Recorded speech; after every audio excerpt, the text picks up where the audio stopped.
Bienvenue dans cette session. On est là aujourd'hui avec Rodrigue Kofi, qui est senior et spécialiste solution architecte chez AWS. Donc aujourd'hui, il va nous parler sur il a un thème sur comment implémenter une observabilité robuste avec AWS. Rodrigue, bienvenue. Je vous laisse la parole. Ok, merci Abdoulaye. Bah, on m'a déjà introduit. Moi, je travaille chez AWS et je m'occupe principalement des services observabilité chez AWS. Et ça fait à peu près un peu plus de 4 ans que je suis chez AWS. Et aujourd'hui, on va passer un petit bout ensemble pour parler d'observabilité sur AWS et en particulier pourquoi c'est important, pourquoi il faut en faire. On va parler de qu'est-ce que ça signifie l'observabilité sur AWS et on va faire des démos. On va avoir un peu de temps pour des questions et n'hésitez pas si vous avez des questions. Donc, imaginons des communications à gauche et à droite. On prépare un grand événement de lancement et justement pour attirer des clients et générer du chiffre après. Et au moment du lancement, eh ben, les clients ils vous appellent pour vous dire que votre service ne marche pas. C'est vraiment une situation catastrophique. Et l'observabilité, on verra ensemble, permet d'éviter ce genre de situation. Les pannes arrivent tout le temps AWS propose, et même tous les cloud providers vont proposer beaucoup de capacités pour s'assurer d'être résilient, de fournir des services résilients aux clients finaux. Et donc, du coup, on va voir ensemble comment ça se passe. Donc, on va commencer en général, par des systèmes simples. On a une idée, on veut lancer un service, on veut lancer une application. On va commencer par des systèmes simples. Peut-être que ça vous parle. On va avoir un back-end ou une application avec tout mélangé dedans, back-end, front-end, tout ça, SQL database, et on démarre notre application. C'est simple, ça marche, on a quelques utilisateurs, tout le monde est content. Faut pas oublier que la plus-value de faire du code, c'est finalement de servir un service à des clients. Donc on va valoriser le time to value, vraiment le temps qu'on va investir pour pouvoir récupérer de la valeur. Donc, il y a rien de mal à ça, mais les systèmes, des fois, sont simples. Mais parfois, du coup, on a lancé le service, ça marche, il y a du succès, il y a plus de clients, et qui dit plus de clients, dit plus de challenges techniques, et on va embaucher d'autres personnes dans la team. Et en fait, le système qui est simple comme celui-là devient comme cela. Donc, on va voir, par exemple, avec un front-end qui est découplé, on va suivre les bonnes pratiques d'architecture. On va voir plusieurs back-ends, même des différents types de bases de données, des services en Go qui vont écrire dans une base de données NoSQL. On va avoir des services en Java, du Rust. Bref, essayer de structurer pour pouvoir, après, chaque langage ou chaque technologie qu'on va introduire vient pour répondre à un besoin précis. Et donc, du coup, on se retrouve avec une stack technique qui se complexifie. Et ça ne s'arrête pas là. Aujourd'hui, on parle de domain-driven design, où on va définir le système en fonction de domaine métier, on va le découper, et ensuite on va essayer d'en faire des microservices pour développer vraiment un service qui répond à un problème métier particulier. Donc, découpé par domaine, etc. Donc, on va voir, par exemple, un domaine de redirection, un domaine de recommandation, un domaine de souscription. Et dans ces souscriptions-là, il va avoir, dans le modèle de souscription, peut-être qu'on va avoir des bases de données NoSQL avec un service de messaging. Voilà, donc ça peut se complexifier à l'infini, j'ai envie de dire. Mais en général, dans des, dans des gros systèmes avec grosse volumétrie, on va voir de plus en plus de, de démultiplication de services et de démultiplication de technologies. Le problème, c'est que avant, quand on était en Java backend et base de données MySQL ou whatever, on se retrouvait avec un incident, on savait exactement où aller chercher. Il n'y a pas de 36 solutions, il y a le backend, il y a la base de données, on va regarder est-ce qu'il y a un problème, etc. Et voilà. aujourd'hui, avec ce système-là, on se rend compte que, en fait, le problème, il peut arriver, il peut arriver ici, et ça peut impacter après ce domaine-là. Il peut arriver là. Il y a beaucoup, du coup, d'endroits où on peut avoir de la panne finalement. Et le temps passé pour aller faire de l'investigation est très précieux parce qu'à chaque minute qui passe, c'est un client peut-être qui est en mal, c'est un client qui n'arrive pas à utiliser le service qu'on veut fournir. Et donc, du coup, la production qui ne marche pas, c'est le business qui ne marche pas.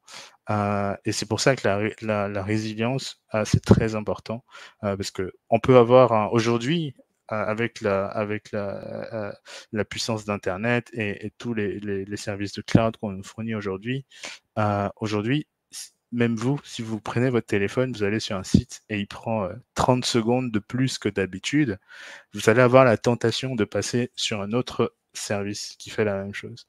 Et donc, cette perception-là, elle est très importante. Et donc, du coup, à chaque fois qu'on a un système qui est en ralentissement, un système qui est en mal, c'est potentiellement du business qu'on est en train de perdre. C'est potentiellement des dollars qui partent, ou des francs CFA.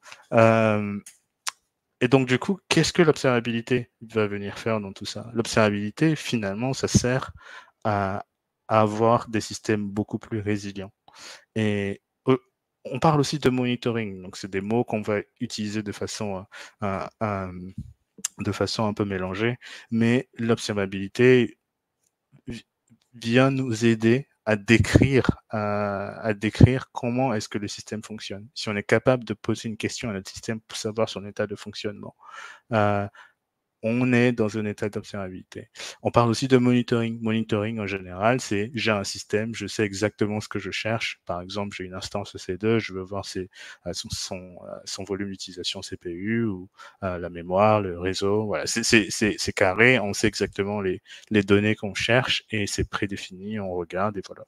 L'observabilité, c'est un peu plus de flexibilité. C'est vraiment collecter beaucoup de types de données et puis pouvoir faire de l'investigation rapide sans vraiment préformater un peu ce qu'on veut, quoi.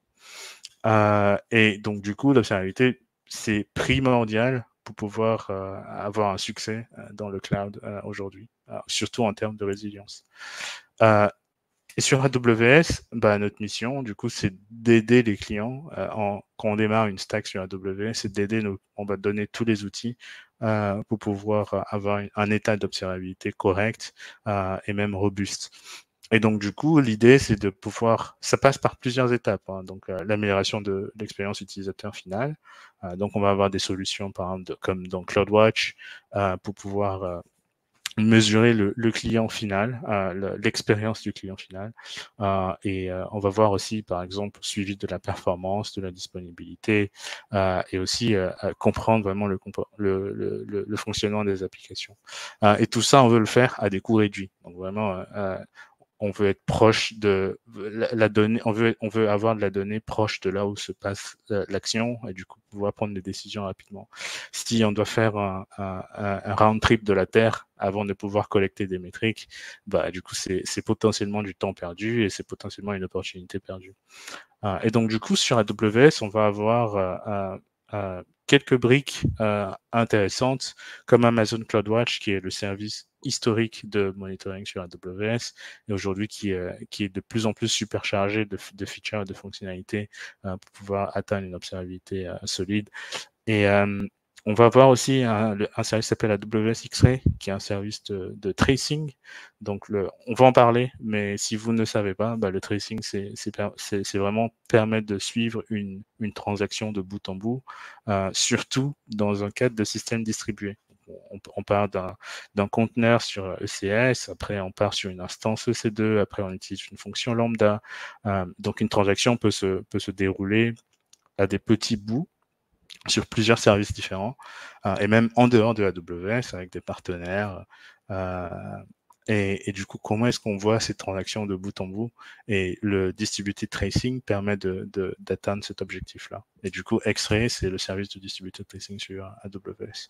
On a aussi des solutions comme OpenSearch qui permettent d'ingérer des logs pour faire de l'analytics, mais aussi OpenSearch permet de faire de l'observabilité open source, compatible open source et managé sur AWS.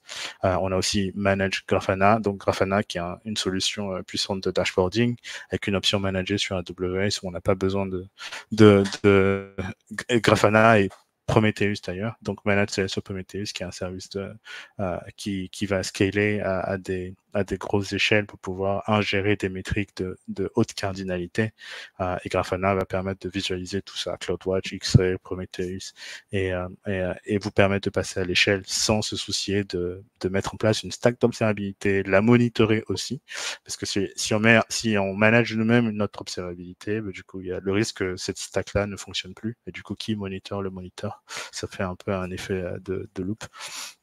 Alors, est-ce que on va passer à des exemples un peu, des exemples clients. Donc je sais pas si vous connaissez Booking.com, mais c'est un géant de l'hôtellerie en ligne. Et Booking.com utilise par exemple Amazon. Utilise CloudWatch pour plusieurs raisons, mais un use case sur lequel on a travaillé avec eux, c'est l'utilisation de CloudWatch Real User Monitoring. Real User Monitoring, c'est une fonctionnalité qui permet de mesurer l'expérience client. En général, quand on parle d'observabilité, on va mesurer beaucoup le back-end. On va mesurer qu'est-ce qui se passe sur les microservices, sur les API, etc. Et en fait, des fois, on oublie que finalement, il y a un utilisateur qui utilise l'application. Et entre l'utilisateur et le back-end, il se passe beaucoup de choses. Il y a le réseau, il y a Internet, il y a plein de choses qui se passent. Et Real User Monitoring permet de capturer vraiment l'expérience client en injectant du coup un SDK client et qui va envoyer des données de télémétrie. Du coup, qui permet de faire de la corrélation vraiment depuis le début de la transaction jusqu'à la fin, peut-être dans une base de données ou quelque chose.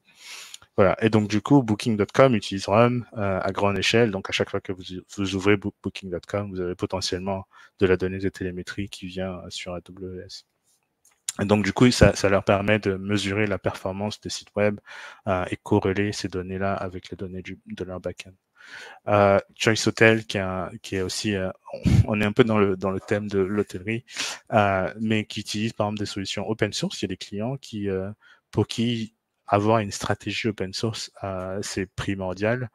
Par exemple, on veut utiliser AWS, mais on veut que toutes les solutions qu'on utilise sur AWS soient compatibles open source pour nous permettre de bouger d'un provider à un autre ou même d'avoir cette philosophie où on va aussi utiliser l'open source et aussi contribuer en retour. Et donc, par exemple, Choice Hotel utilise AWS Distro pour OpenTelemetry, qui est une technologie qui permet de collecter, d'instrumenter, de collecter des données de télémétrie. Quand je dis télémétrie, vraiment, je parle de tous les signaux d'observabilité, donc métriques, traces et logs. S'il y a des gens à qui ça parle pas, n'hésitez pas à poser des questions et on va clarifier tout ça. Et OpenTelemetry aujourd'hui, c'est une technologie qui est en croissance dans l'industrie.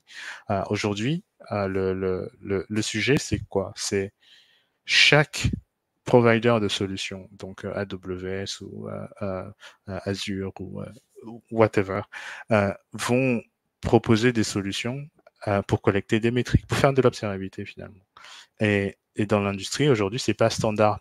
Passer d'un provider à un autre, c'est compliqué.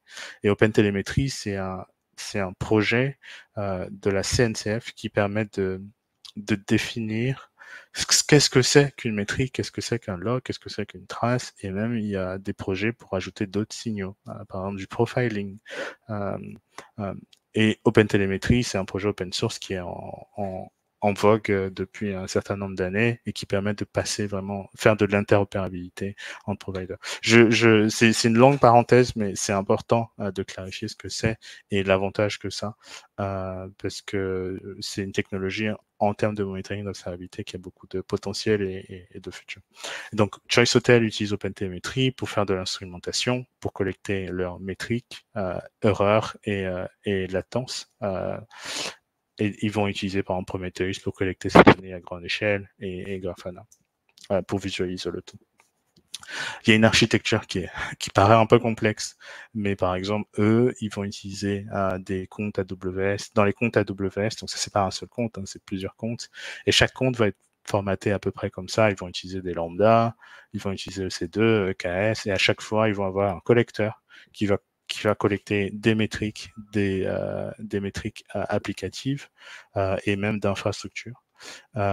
Et ensuite, ils vont avoir un compte partagé qui va centraliser toutes ces données de télémétrie. Ils vont prendre leurs décisions ensuite en fonction de la donnée, qu'est-ce qui va où. Ils vont utiliser Prometheus pour les métriques, Grafana et OpenSearch pour la visualisation et Grafana pour OpenSearch pour les logs, pardon, et Grafana pour la visualisation. Voilà. Donc ça, c'était quelques clients, quelques exemples de clients qui utilisent l'observabilité sur AWS et ce qu'ils font.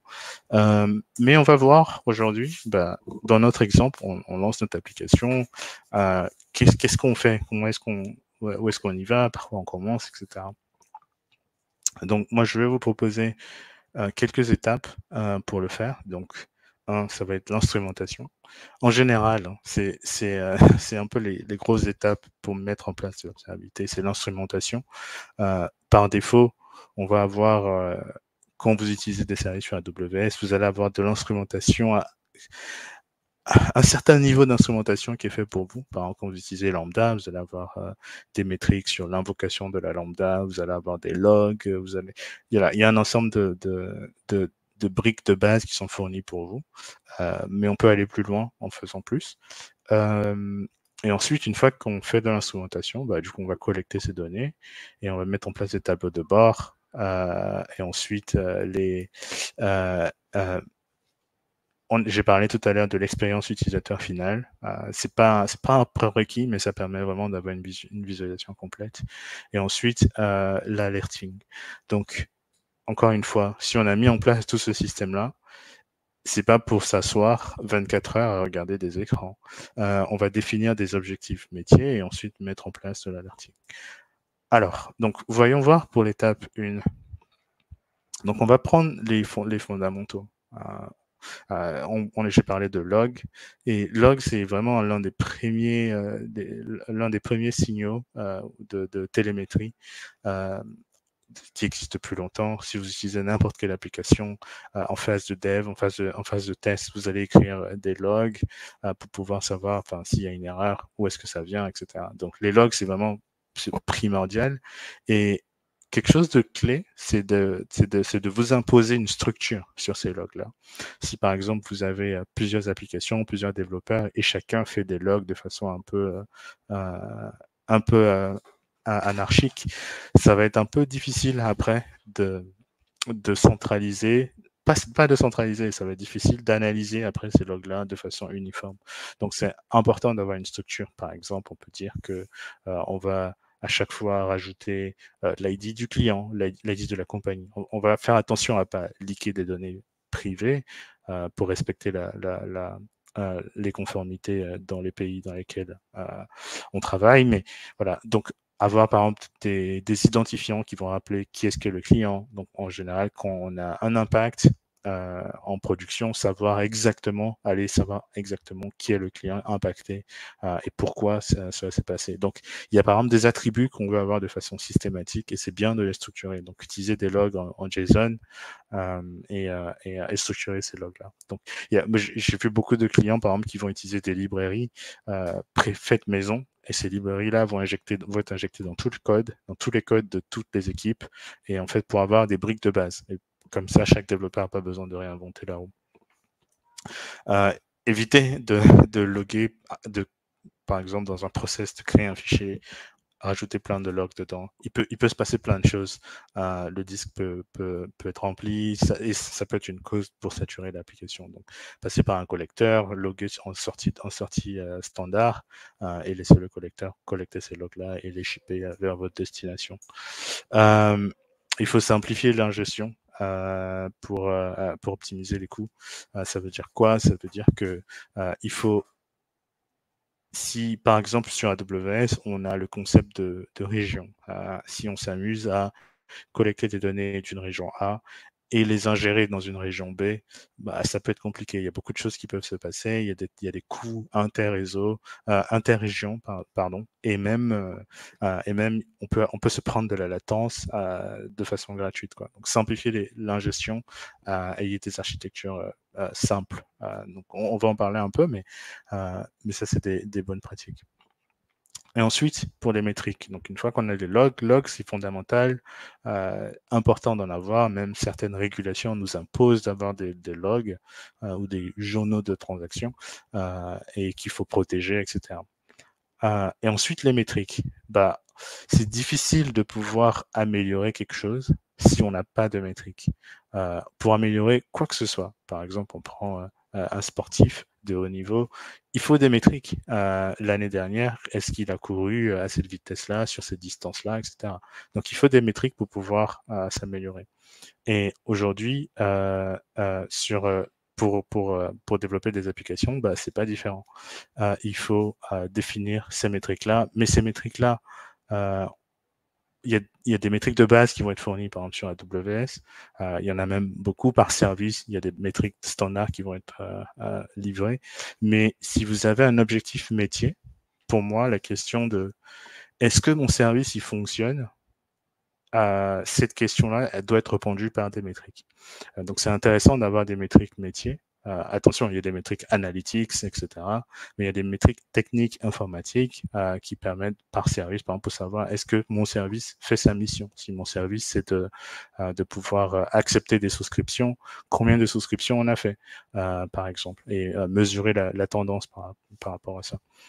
Et ensuite, il y a quelque chose qui s'appelle il y a un concept qui s'appelle Service Level Objectives, SLO, qui a été développé par Google. Ils ont publié pas mal de papiers là-dessus, et qui permet de vraiment définir ces objectifs métiers-là. Donc, par exemple, si je prends une métrique, par exemple, EC2, CPU utilisation, on a le CPU qui va comme ça. Si on se dit, aujourd'hui, on va mettre une alarme, et l'alarme, je la mets par exemple à 70%. OK. À chaque fois que j'ai un spike qui passe le threshold, là, on va vérifier que on est vraiment en état d'alarme. Donc, on va attendre que en général, quand on définit une alarme, on va vraiment attendre que, du coup, c'est un état qui est confirmé, et ça se poursuit dans le temps. Peut-être on va évaluer 2 fois ou 3 fois sur les 2 minutes ou les 3 minutes qui suivent. Et si vraiment on a cet état qui est confirmé, du coup, on va déclencher un état d'alarme. Par contre, à chaque fois qu'on a un spike, c'est potentiellement un utilisateur final qui est impacté. Et on peut passer à côté de ces micro-événements où l'application n'a pas rempli sa mission. Donc, définir des SLO, ça nous permet de calculer ces moments-là, vraiment très courts, où on a excédé notre seuil, et en fait, on va pouvoir rattraper derrière. Donc, c'est assez intéressant, et ça pousse l'expérience client assez loin, aller vraiment chercher l'amélioration continue. Donc, c'est bien d'avoir des métriques, mais aussi il faut définir des valeurs de référence et utiliser par exemple la détection d'anomalies. C'est-à-dire que est-ce que toutes les semaines on répond à 200 millisecondes, s'il y a une semaine où on répond à 220 millisecondes, il y a un décalage, donc il faut pouvoir mesurer ça. Donc il va y avoir des features sur CloudWatch par exemple pour faire de la détection d'anomalies en utilisant des modèles de machine learning. Des fois, c'est difficile de faire de l'instrumentation dans le code et de rajouter des métriques. Donc, on peut aussi utiliser des métriques à partir des logs. Donc, si on a des logs structurés, comme j'ai dit tout à l'heure, on peut en faire des métriques et pouvoir avoir des métriques finalement de façon un peu gratuite. C'est pas gratuit, mais ce que je veux dire, c'est sans effort d'instrumentation. Et ça nous permet de comprendre mieux comment le système fonctionne. Et tracing, ça c'est vraiment mon préféré. Aujourd'hui, je pense que les traces distribuées permettent de comprendre beaucoup mieux comment fonctionne une application. Et je pense que si c'est bien utilisé, on n'a pas besoin de faire aussi beaucoup de logs comme on fait traditionnellement. C'est-à-dire que aujourd'hui, en général, c'est je passe dans une fonction, je vais loguer que je passe dans une fonction en debug, et je vais noter par exemple les entrées, les sorties, les variables et tout ça. Et en fait, quand on fait du tracing, on peut utiliser d'autres structures. On peut utiliser des métadonnées, on va créer des segments. Donc c'est vraiment du logging structuré à l'échelle sur le réseau et distribué dans le réseau. Donc c'est intéressant. Si vous en faites pas, je vous invite à regarder le tracing pour comprendre mieux vos applications. Il y a des moyens pour faire de l'instrumentation automatique, surtout avec OpenTelemetry, dont je parlais tout à l'heure. Donc l'instrumentation automatique, c'est on va rajouter un agent, un composant qui va faire tout ça pour nous. Donc aller collecter des métriques, collecter des logs et tout ça, rajouter ce qu'il faut de façon un peu opiniâtre. Alors, je regarde le temps, on est encore bon. Collection de télémétrie. Est-ce que je vais m'arrêter là, mais est-ce qu'on a des questions déjà dans le chat ou Ok, je continue alors. Mais n'hésitez pas à Et on m'interrompre. en a, mais bon, on en a quelques-unes. On en a trois questions. On a trois questions pour le moment. D'accord. Euh, donc, Ok, bon, je vais les qu'est-ce qui se prendre. passe? Ouais, je vais les prendre rapidement et après on continue. Ok, d'accord. Donc, la première question, c'est quelles stratégies peuvent être mises en place pour améliorer continuellement la performance et l'efficacité opérationnelle? Ouais. C'est une question un peu ouverte. Donc, ce qu'on va faire, c'est que je vais continuer. Je pense que ça va donner quelques éléments de réponse. Et ensuite, on Ouais, va revenir ouais, là-dessus. Parce que c'est une question assez ouverte quand même. d'accord, Et on peut en parler d'accord, parfait, pendant des heures. Euh, parfait. alors, collection rapidement. Donc, on va mettre en place de l'instrumentation. Après, c'est bien de collecter. Mais si vous êtes un peu penché dans le monde de l'observabilité, monitoring, etc., il y a plusieurs solutions. Et j'ai fait ce schéma pour essayer de synthétiser un peu ce qui se passe. Donc, on a les sources de données. Donc, par exemple, qui vont être produites sur EC2, sur Lambda, vraiment les plateformes de compute. Et ensuite, on va avoir des agents de télémétrie. Enfin, c'est pas une liste exhaustive, il y en a plusieurs, mais je vous mets les principaux qu'on voit. Donc, par exemple, on a OpenTelemetry, donc on a une distribution AWS, mais il y a aussi une distribution open source et vous pouvez même construire la vôtre. Et en fait, qui va permettre de collecter les métriques, les logs. Il y a l'agent CloudWatch aussi qui permet de faire la même chose. Il y a Fluentbit qui a un processeur de log assez rapide, assez léger, assez puissant, qu'on utilise d'ailleurs dans plusieurs services AWS pour faire de l'acheminement de logs. Et pour OpenSearch, il y a Data Prepper pour faire de la transformation à la volée de données télémétriques. La destination, on en avait parlé, donc CloudWatch pour les logs, les métriques et Managed Service Prometheus pour des métriques au format Prometheus. Et on va avoir X-Ray pour les traces et OpenSearch pour les logs et aussi des traces, tout ça en format open source. Mais aussi, on a la possibilité on n'est pas verrouillé dans l'écosystème AWS, on peut produire ces données de télémétrie, surtout, encore une fois, si on utilise OpenTelemetry, on peut pouvoir les acheminer rapidement vers des partenaires d'observabilité du marché. Alors, on va faire un peu une démo, parce que j'ai parlé beaucoup, et je veux vous montrer un peu ce à quoi ça ressemble, et aussi, après, prendre un peu de temps pour vos questions. Alors, si vous avez donc la démo, ça va être tout ça, tableau de bord, expérience utilisateur, alerte et tout ça. Alors, si vous avez vos téléphones à côté, vous pouvez scanner ce QR code et en fait, il y a une application qui il y a une application qui permet de générer du texte. C'est une application classique qui utilise Amazon Bedrock pour générer du texte à la volée en cliquant sur une couleur. La raison pour laquelle je vous demande de tester, c'est pour pouvoir après vous montrer vos clics et vos données de transaction. Si ça, je vais tester moi aussi pour vérifier que ça marche. On ne sait jamais avec les démos. Mais normalement, ça doit pouvoir fonctionner. Voilà. Donc, je vais laisser un moment et après, on va passer par exemple sur. Alors, donc là, est-ce que vous pouvez me confirmer que vous voyez ma console avec la démo aussi qui tourne?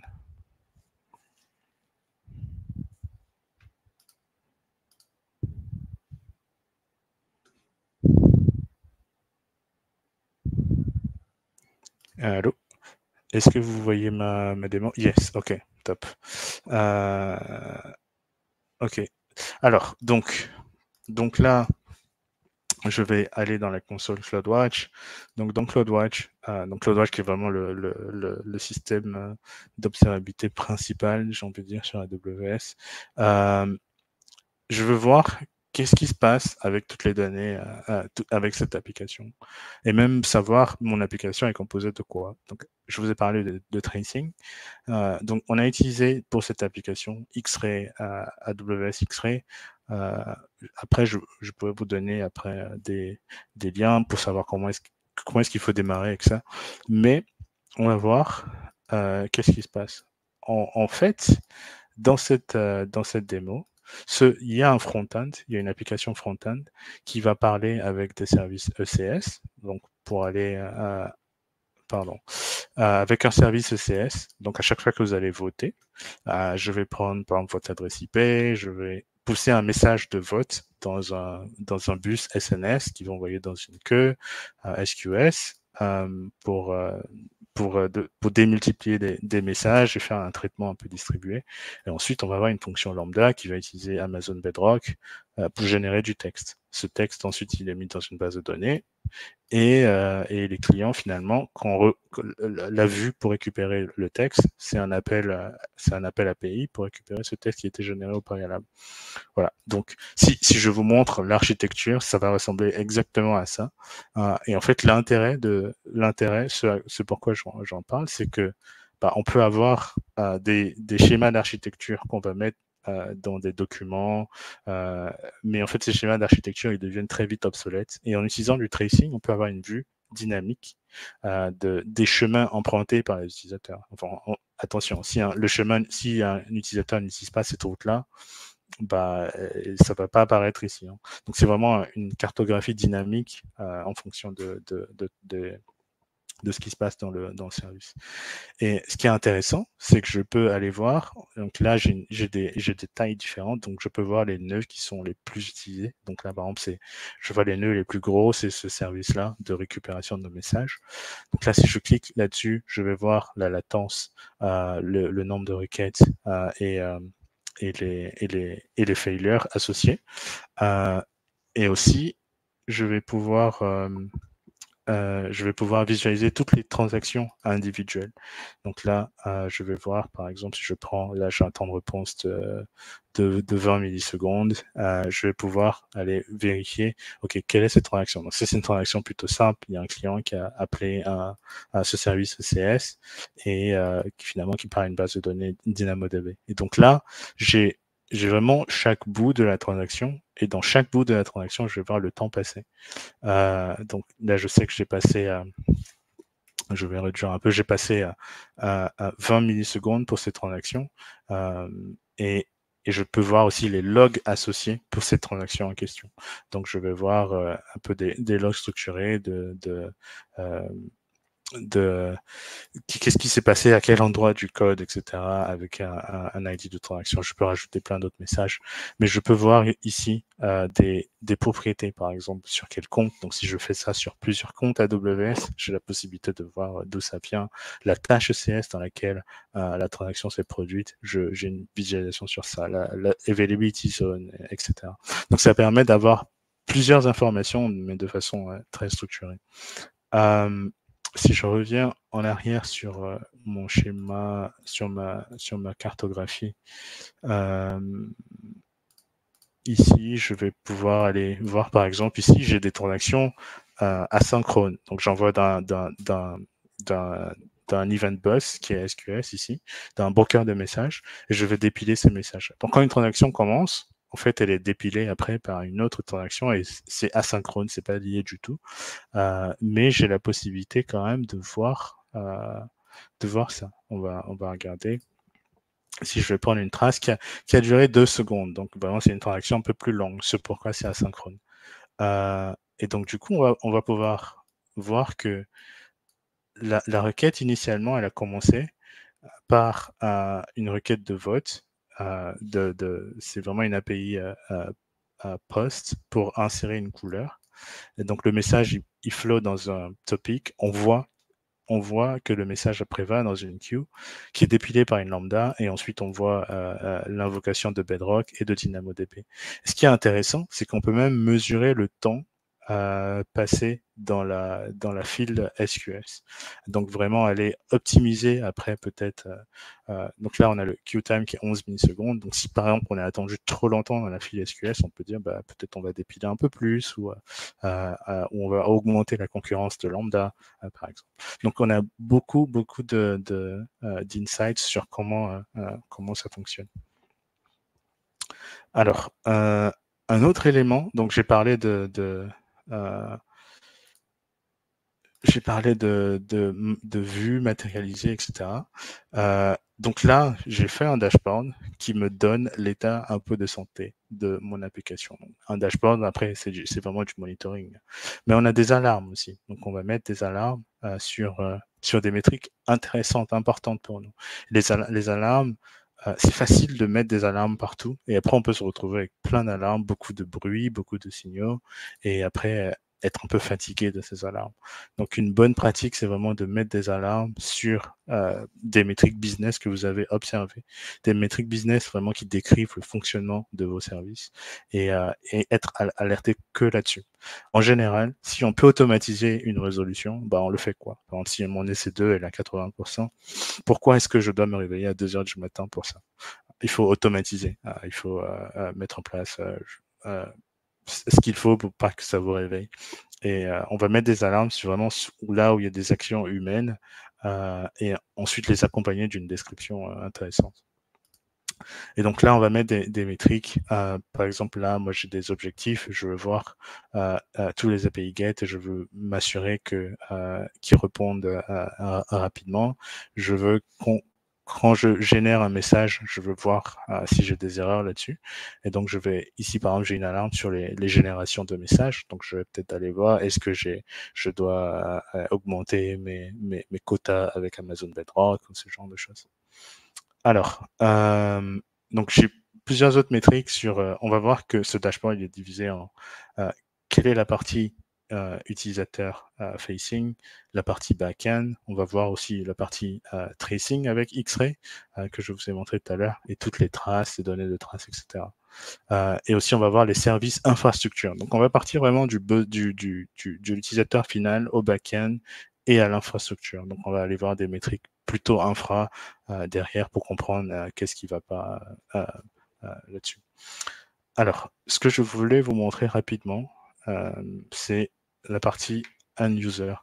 Donc, vous avez testé l'application tout à l'heure. Et on va aller dans le service qui s'appelle CloudWatch Real User Monitoring, qui permet de comprendre le parcours client.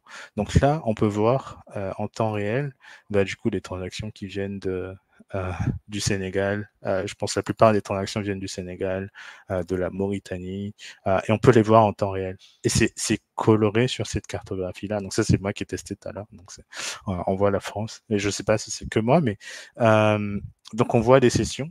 Et en fait, il y a un color chart qui permet de voir quelle est l'expérience utilisateur. Moi, j'ai vérifié côté backend, mes temps de réponse, c'est 20 millisecondes. mais vous avez une expérience qui va jusqu'à plus de 8 secondes. Donc, ça permet de vraiment vérifier quel est le ressenti de l'utilisateur vis-à-vis en comparaison à ce qu'on fait côté backend. Et du coup, derrière, on peut mettre en place plusieurs solutions d'amélioration, comme par exemple du Global Accelerator ou CloudFront pour accélérer cette distribution de contenu. Donc on peut voir ces temps.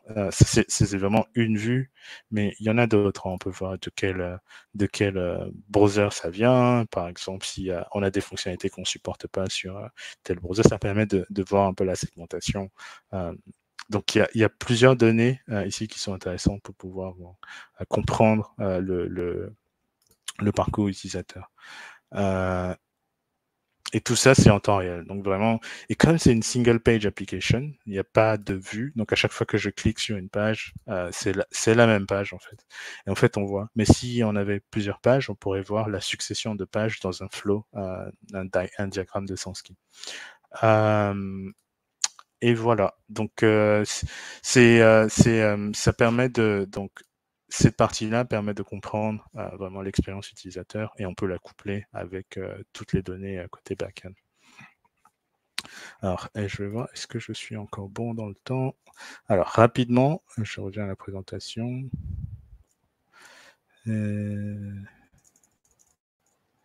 Yes. Alors, donc, ce que je voulais aussi vous montrer, c'est CloudWatch Application Signals. Application Signals, si vous avez rien retenu de cette conversation, c'est jeter un coup d'œil à Amazon CloudWatch Application Signals. Qu'est-ce que c'est?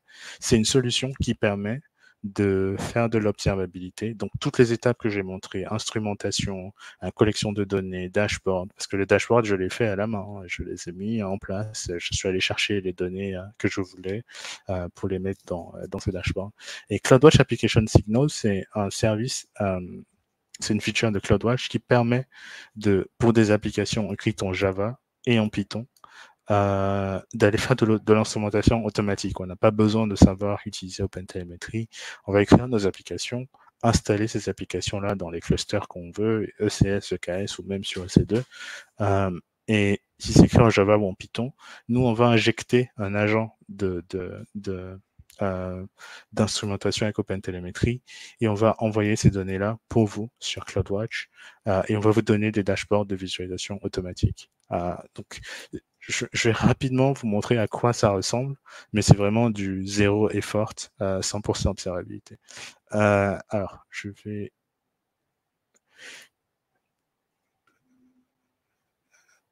Alors, je vais changer de région.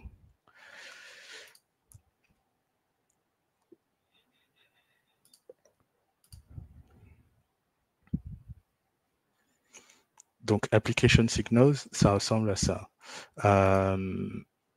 Ça va être un ensemble de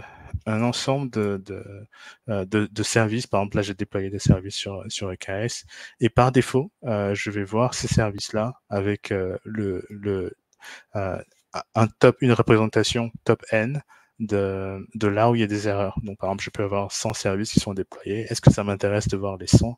Oui, mais le plus intéressant, c'est vraiment est-ce qu'il y a des erreurs et où est-ce qu'il y a des erreurs? Donc là, il va me pointer directement sur les services où il y a des erreurs. Donc, si je veux investiguer, je vais me retrouver avec toutes les données de télémétrie. Là, donc là, c'est des métriques sur la latence en percentile, vraiment pour aller comprendre l'impact de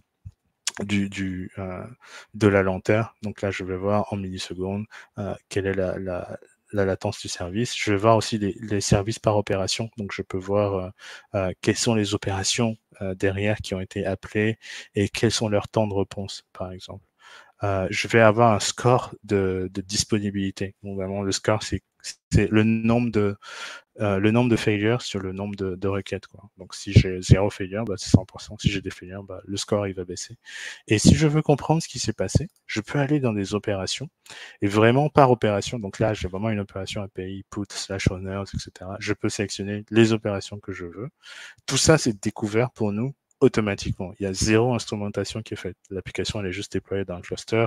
on active la feature dans CloudWatch et on va se retrouver avec toutes ces données-là.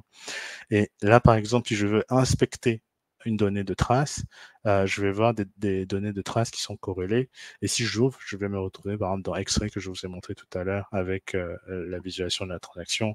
Et je peux même savoir cette transaction, sur quel pod dans EKS cette transaction s'est passée et à quel moment donné. Donc vraiment de la donnée très précise, de télémétrie très précise avec la corrélation entre l'infrastructure. Et voilà, je peux investiguer qu'est-ce qui s'est passé. Et aussi, je peux voir quels sont les top contributeurs. Donc, en termes d'infra, sur quel nœud la transaction s'est passée, quels sont les pods qui ont été impactés par cette transaction, et je peux aller investiguer là-dessus. Je peux aussi voir les logs associés à cette transaction-là. On va pas afficher les logs par défaut parce que ça coûte de query les logs. Donc on va préparer la requête pour vous et vous pouvez aller lancer cette requête dans CloudWatch Logs. Donc voilà, c'est un exemple très rapide de Application Signals, mais vous avez vu toutes les étapes et avec Application Signals, du coup, on se concentre sur l'application, on déploie l'application et on va pouvoir avoir ces dashboards qui sont préfaits avec une intégration entre métriques, traces et logs pour comprendre le système, les données de l'application avec toutes les dépendances. Donc, si vous avez une dépendance, par exemple, des bases de données, vous allez sélectionner, par exemple, une opération API, vous allez voir quelles sont les requêtes par dépendance. Donc là, j'ai une dépendance qui est le STK AWS. Pour Kinesis, je vais voir si j'ai des dépendances externes, je vais pouvoir les voir aussi. Et je vais pouvoir faire la même analyse par dépendance. Et voilà. Alors, je reviens rapidement sur ma présentation, parce que je crois que j'ai dépassé un tout petit peu. Alors, donc, si vous devez retenir... Oui, continuez. Alors, C'est juste qu'on est arrivé ouais, attendre. ouais, exact. C'est ma dernière slide. Si vous devez retenir quelque chose, évaluez votre maturité d'observabilité. Est-ce qu'aujourd'hui, vous êtes capable de comprendre rapidement ce qui se passe dans votre système? Vos systèmes, ils deviennent complexes. Pensez à rajouter de l'instrumentation avec l'instrumentation automatique comme Application Signals ou utiliser OpenTelemetry, mais rajoutez de la visibilité dans vos applications pour comprendre l'impact des outages sur vos clients. Définissez des objectifs métiers et faites de l'analyse en fonction. Définissez des alarmes et des objectifs métiers qui vous permettent de comprendre un peu plus. Et voilà, c'est pas une science parfaite. On commence pas un jour et tout est parfait. Non, il y a de l'itération, mais l'idée c'est vraiment de comprendre cette logique-là et cette démarche-là. On a un workshop qui est public sur AWS. Si vous avez un compte AWS ou si vous travaillez dans une entreprise qui a accès à un account manager, on peut vous aider à faire une journée pratique sur nos services. On a un site de bonnes pratiques d'observabilité sur AWS qui est disponible en ligne. Voilà. Merci pour votre temps. Faites-nous du feedback, c'est très important. Bon, on parlait de métriques tout à l'heure. Et voilà, donner des métriques pour pouvoir comprendre. Merci beaucoup, Rodrigue. Donc, je pense qu'on a presque dépassé le temps, mais bon, n'empêche, on peut essayer juste de prendre une à deux questions, Ok, si possible. ça marche. Ouais. Ok. Donc, j'affiche cette question-là. Quelles sont les meilleures pratiques pour éviter les fausses alertes et gérer les seuils de notification? Alors, on a parlé tout à l'heure, les fausses alertes, ça arrive souvent et en général, il faut automatiser tant que possible. Et si c'est pas possible d'automatiser, il faut aussi penser à par exemple dans CloudWatch, il y a des features de composite alarme. Par exemple, je peux composer plusieurs alarmes ensemble. Donc si cette alarme-là s'est déclenchée, en général, elle peut être confirmée avec une autre alarme. Par exemple, mon instance, je prends un exemple très basique, hein, mais mon instance, elle est à 80% d'utilisation, mon instance principale ou ma base de données à 80% d'utilisation. Ça peut laisser à idée à panique, mais je peux coupler ça, par exemple, au nombre de ventes que je fais par jour, par exemple. Est-ce que le nombre de ventes est similaire que d'habitude? S'il est similaire que d'habitude, bah, peut-être que c'est pas un état d'alerte critique, quoi. Et du coup, coupler ces alarmes-là. Donc, il y a une fonctionnalité qui s'appelle Composite Alarms dans CloudWatch qui permet de faire ça, composer plusieurs alarmes. Par exemple, on peut associer le CPU, la mémoire et tout ça et visualiser le tout ensemble avec des conditions. Donc ça peut aider à réduire le bruit. D'accord, merci beaucoup. Juste une dernière question avant de clôturer. Bonjour, comment intégrer CloudWatch avec des outils de gestion des infrastructures comme infrastructure as code pour une surveillance cohérente des environnements cloud? Yes. Alors, CloudWatch a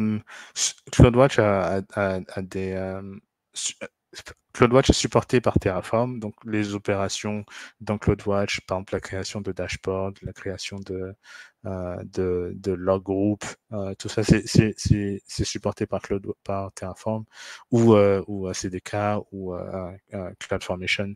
Donc on a la possibilité d'automatiser la mise en place de certains éléments dans CloudWatch. Donc, par exemple, on a des features de CloudWatch pour mesurer, pour tester continuellement un site web. Ça s'appelle Synthetic Canaries. Et Synthetic Canaries s'automatise de bout en bout. Donc, on peut mettre en place un script, déployer dans une fonction et envoyer dans une pipeline. Donc, il y a des éléments de réponse sur le best practice, Observability best practice que j'ai mis dans les slides. Je crois que c'est celui-là. Je vais remettre le QR code. Voilà. Donc, le best practice. Donc, il y a plusieurs éléments de réponse là-dessus. Merci beaucoup, Rodrigue. On arrive à la fin de cette session et puis merci beaucoup pour votre disponibilité surtout et d'avoir aussi répondu présent. Et merci aussi de nous avoir surtout offert cette très belle session très riche. Okay. Merci à tous.